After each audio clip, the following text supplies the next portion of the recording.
Hello fellow viewers, welcome back to another video. Are you looking for a stereo system? Are you kind of lost on what to do? Because it's complicated and stereos are a lot more complicated than you thought they were. Are you looking to upgrade your stereo system? Are you looking to just get some sound because yours just doesn't work? Stay tuned to this video. I've been struggling on how to make this video. I've gotten this stereo system fully done quite a while back, and I just haven't been able to figure out how I really wanted to make this video, since YouTube is pretty weird with its, copyright and stuff. So this won't be really a sound video because my mic on my camera just isn't great, so you're not going to get the quality sound for it. I will put some clips in just so you know. YouTube compression and my mic, it might not make it sound as well as it actually is, so just keep aware of that. I will be putting some clips in, but this is going to be basically a basic guide, beginner's guide for a stereo system, what I think you should do, and price range kind of stuff. So what I'm going to be showing you is more of a mid-range system. Obviously, if you're new to this game, it gets kind of complicated. But if you're new to this game, I am very new. So all you audiophiles out there maybe watching this video, don't kill me, okay? I'm just trying to make it broad for the people that are new like me to kind of show what I think. So this is going to be more of a mid-range price. I will be telling you what you can spend more on, what you should, and what you shouldn't, and what you can do, I guess, for the lower end. But of course, when you get a sound system, you want it to sound better than it was. And if you do cheap out on this stuff, it's going to sound worse than it is stock. Believe it or not, a lot of speakers, even if they're bad speakers in cars, are better than the really bad cheap ones that you could buy at Best Buy or something of that nature. So be careful. The last thing you want is to buy your sound system, put it all together, and it sounds worse than your stock one. I've done it before, back in the days. So this is my favorite sound system that I put together. And I will be putting links to everything down below, as well with prices. I'll be a grand total at the end of this video. And just so you know, if you do not install it yourself, it's going to be a lot more.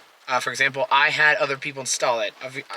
This whole channel, I do the installs myself with my family, with my dad, but on stereo stuff, I don't want to mess around with it. I don't like that stuff, so I did take it to professionals. So if you don't feel comfortable with that, take it to professionals. I'm not going to put price for labor because it changes everywhere, so just go around to your local shops and ask what your labor prices is, or just do it yourself if you feel comfortable doing that. But let's get into it. So my stereo system here, I'll put a video up right now showing what it looks like and everything like that. This is a Kenwood DMX7709S. This is a 6.8 inch. Oh, by the way, let's start with this first. This is going to be for an 8th or 9th gen Civic. It's basically good for everything, really, if you just take the advice for everything. So if you own a BMW or something, or whatever you own, you could still watch this and it might be good for you. But the specific parts that I'm pointing out is for an 8th or 9th gen Civic, and to be more advanced, obviously I'm in my 2009 8th gen, so this is going to be 8th gen. If you own an 8th gen, this is going to be perfect for you. You could just follow me through and change what you want to change, and I'll explain what I feel I should do differently, or what I will change later on. So this is a Kenwood DMX7709S. This is a 6.8 inch touchscreen display. It has Apple CarPlay and Android Auto, and it is wired. It is not a wireless Apple CarPlay, which I'm fine with. I like wired because it's keeping things charged all the time. Your phone isn't going to die because you forgot. It's always going to be charging. It's a very responsive system. It's not some cheap system that's really bad. Okay, it's responsive. You don't have to press on it super hard. It's pretty responsive, and you don't have, it's pretty light taps, and it's been super good to me. I've had no problems with it. It's kind of annoying at the nighttime. You might want to go in and adjust your brightness. It does automatically dim when you turn on your lights, but sometimes it's just not enough. Like when I first got it, it was too bright even on the dull setting, so I had to go in there and adjust it myself because I was getting blinded. in the morning time when I'm heading to work at night, you know? So that is something, but otherwise it's not bad, and there's a lot of adjustments that you can make with the audio. If you're a complete audiophile, first of all, you're probably not on this video, but the Kenwood, I think it's the DMX709S, not the 77.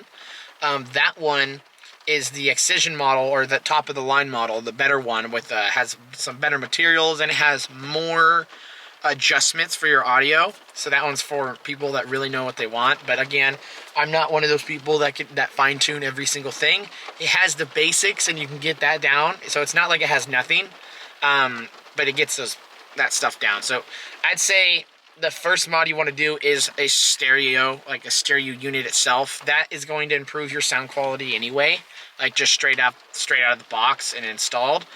And this is also one of the more expensive parts, obviously. It's one of the bigger things, and it's one of the bigger things that changed this car entirely, you know?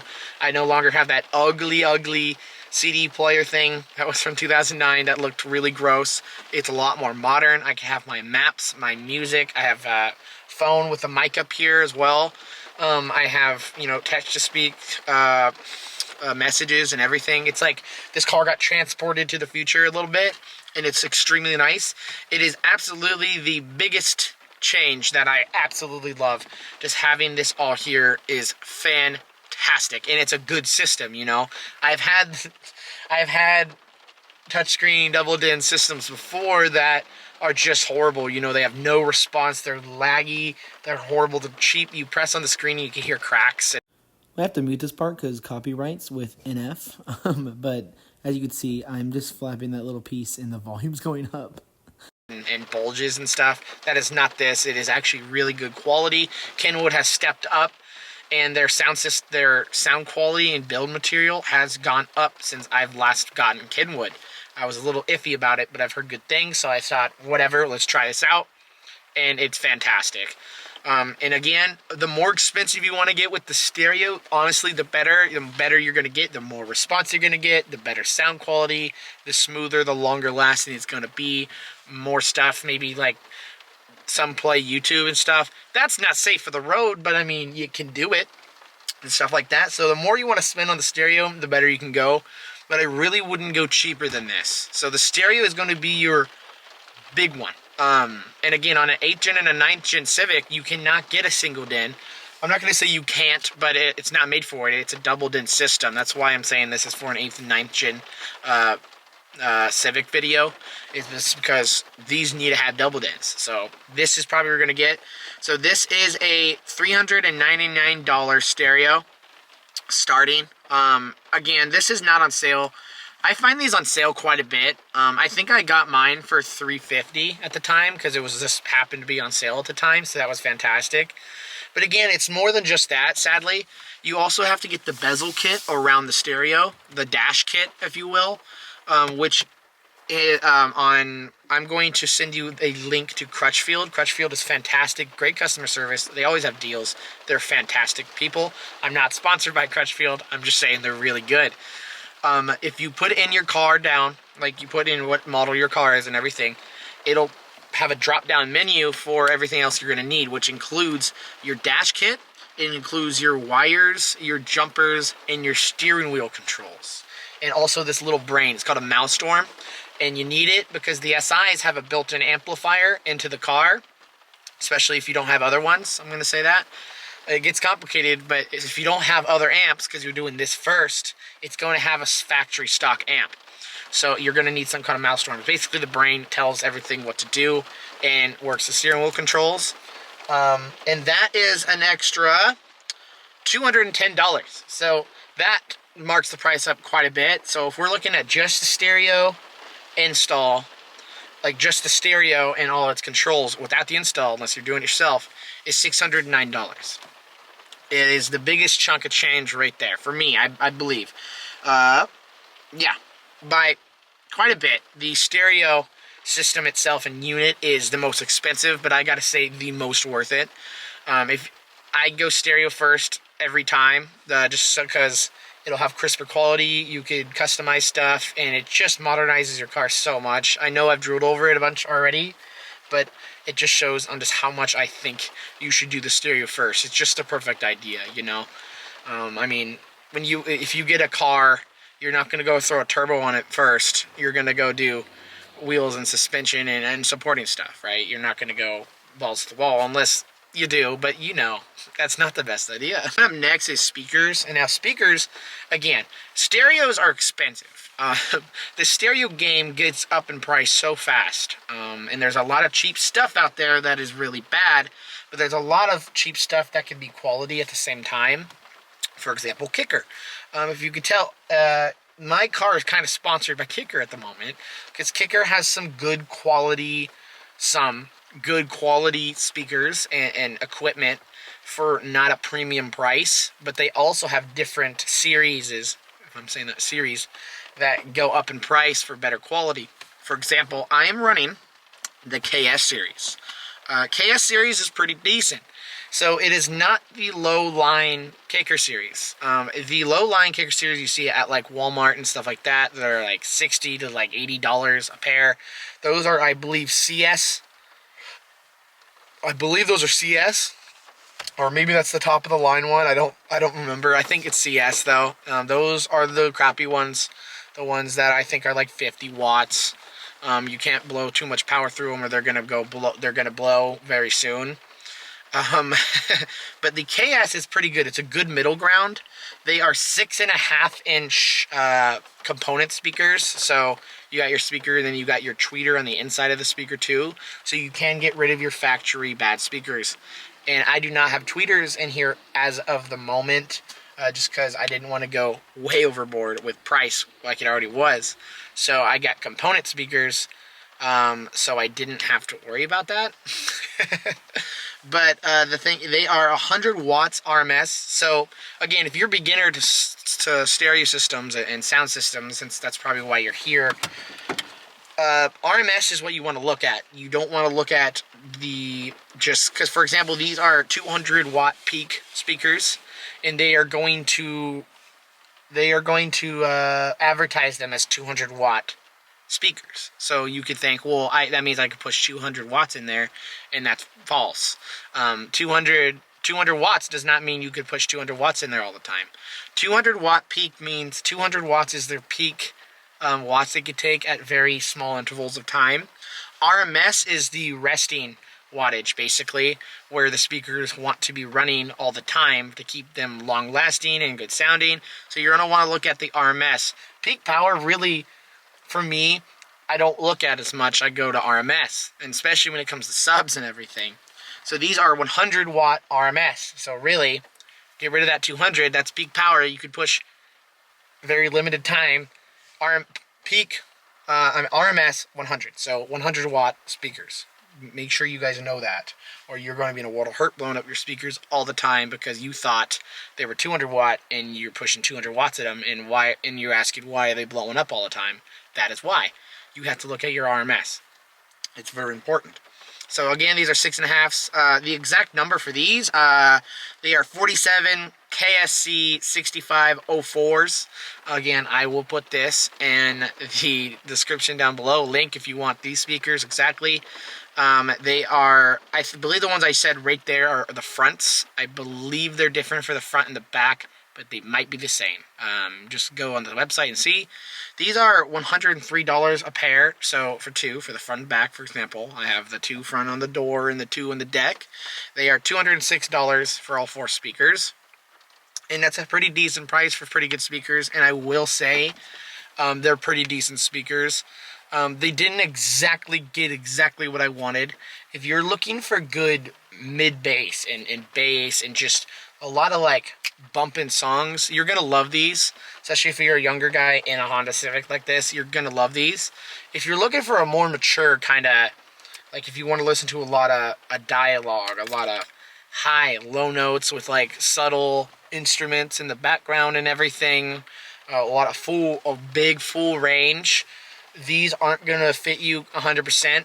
They do 80% of the job, especially for the kind of budget friendly they are, but they are not that crazy. Obviously, if you're looking for that much, you're gonna have to go higher end, like Focal or Memphis or something of that nature. So what I'm going to be doing later is I'm going to be getting some focals for the front, keeping the kickers in the back because I got good mid and bass and all that. So I'm going to get focals up front and tweeters as well to get the high end and more instruments. So you could also do that. You can mismatch. Just make sure you know what you're doing. So they do 80% of the job, and they do sound pretty good now that they're broken in and everything. I'm pretty happy with it for sure. Just don't expect these to do everything. Again, they are still budget speakers, so they're $103. You know, you can't expect that to do everything. You know, again, price is quality. If it looks too good to be true, it is. You know, you got to remember that. Same with car parts. These are the same way in the stereo world. So there's that. But I'm really picky with my speakers, so I think the normal person, especially if you're on this video, you're going to like it. They do very well. Lots of videos on these speakers, they do very well. So let's move on to that.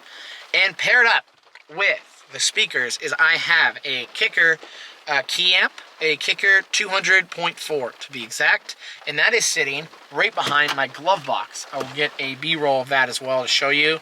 Right behind my glove box, so I never see it.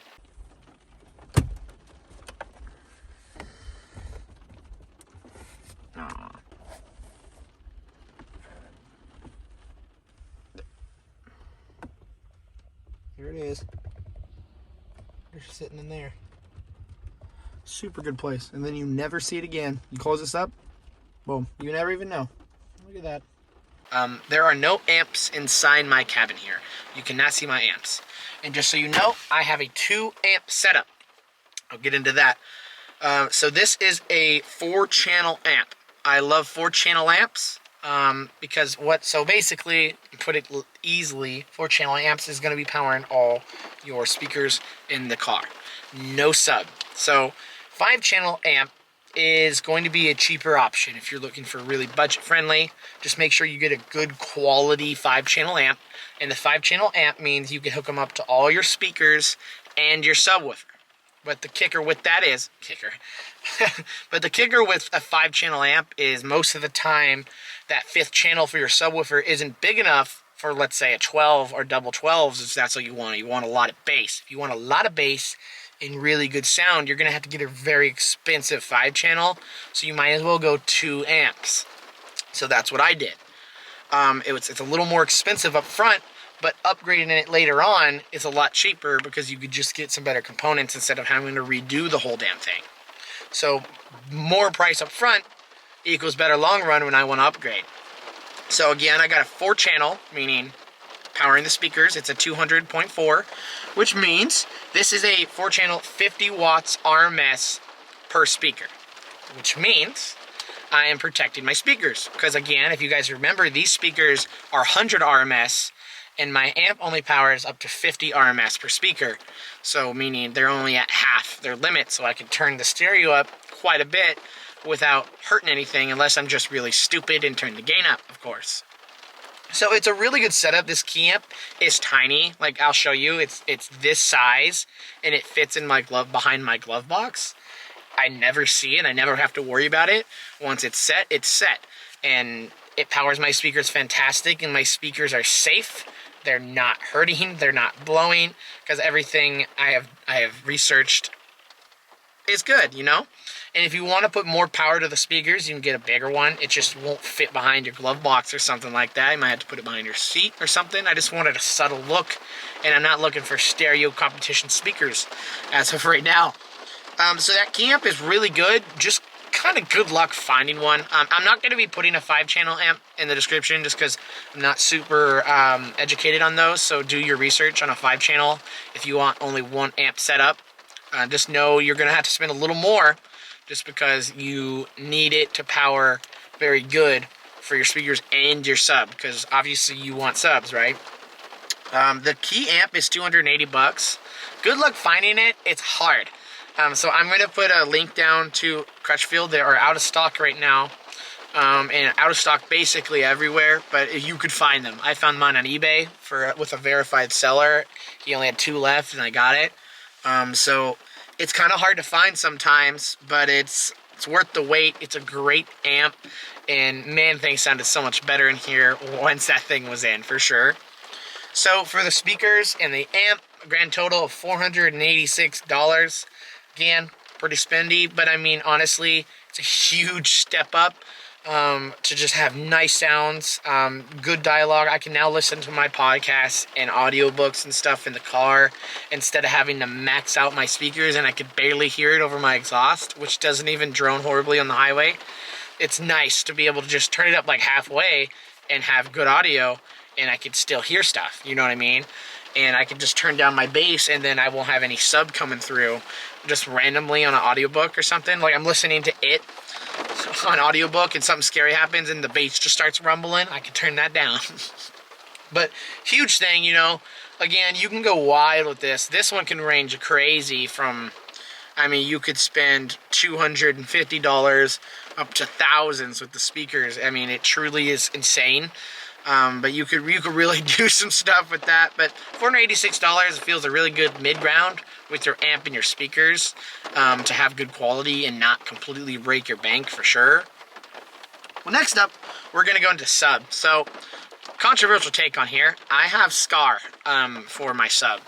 And a lot of diehards. So if you're new again to the stereo scene, hence why you're here, is a lot of diehards will make fun of you for it, but I feel Skar has some good quality as long as you're set everything up correctly, and they are cheap, and they're good entry level, you know, so they can make fun of you all you want, but in reality, you're bumping for cheaper, and it's not like you're gonna catch your car on fire unless you do something wrong. So my sub, it's going to be a lot of numbers and stuff, but this is a complete kit. It's fantastic. It's absolutely fantastic. This is a complete kit. I have the link down to it, but I'll go into what the kit exactly infers here.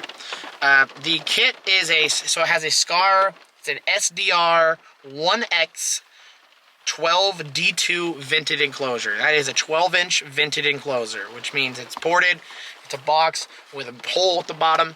And it bumps pretty hard instead of an enclosed one. If you have a fully enclosed one, you're not going to get as much bumpage if you have a vented one.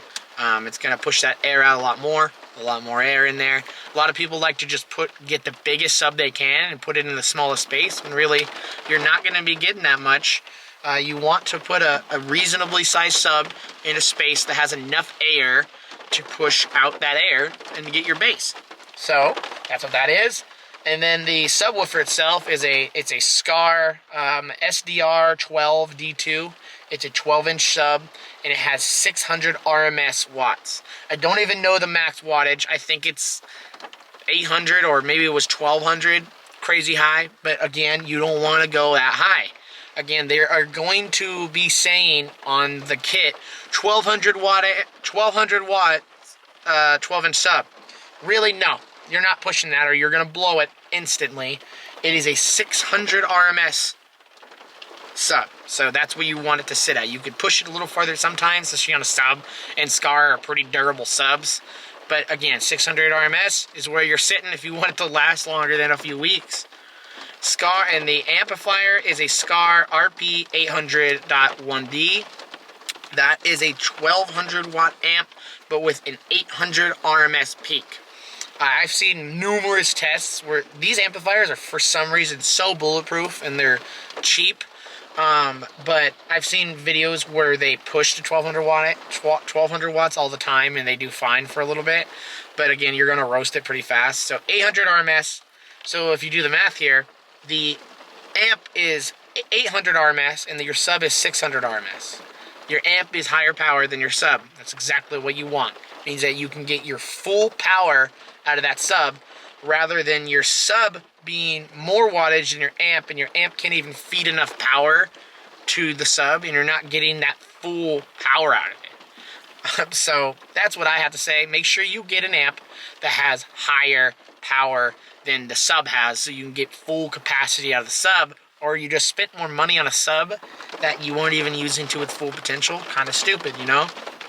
This kit does come with all the fuses, all the wires, even has a bass controller that I control with, and I can turn it up or down when I please. It's fantastic. And this kit is $380. It is out of stock right now, but I found it on Amazon, actually, so you can go on Amazon as well. Just search the exact same kit and you'll find it.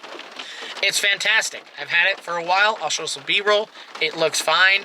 I like it because it's loose back there. I want to make some brackets, but it's nice. I can just take it out whenever I please, and I can go put the wheels in. So if I want to go do autocross or camping or whatever I want to do, I can just take it out. It's not built in, so it's stuck there, and I can't put stuff back into my trunk, you know?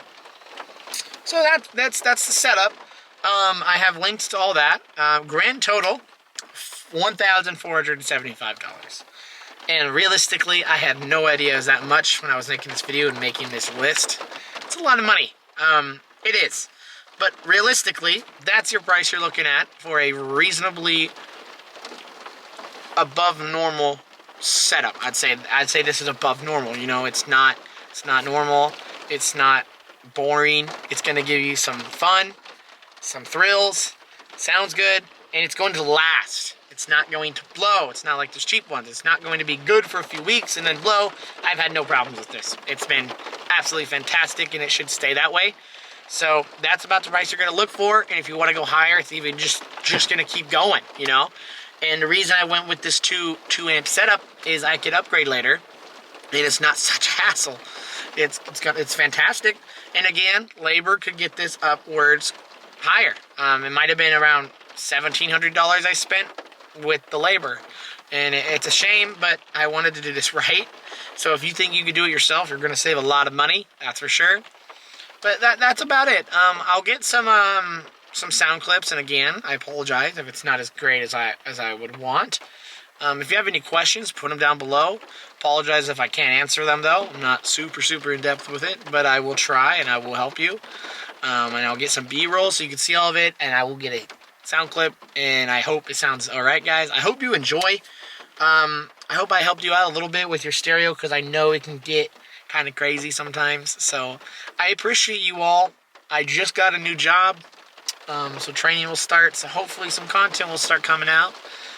But give me some time. I got training to do for a month or so. I'm excited. I'm nervous. It's going to be crazy. Stay tuned, guys. I appreciate you all very much. And peace out.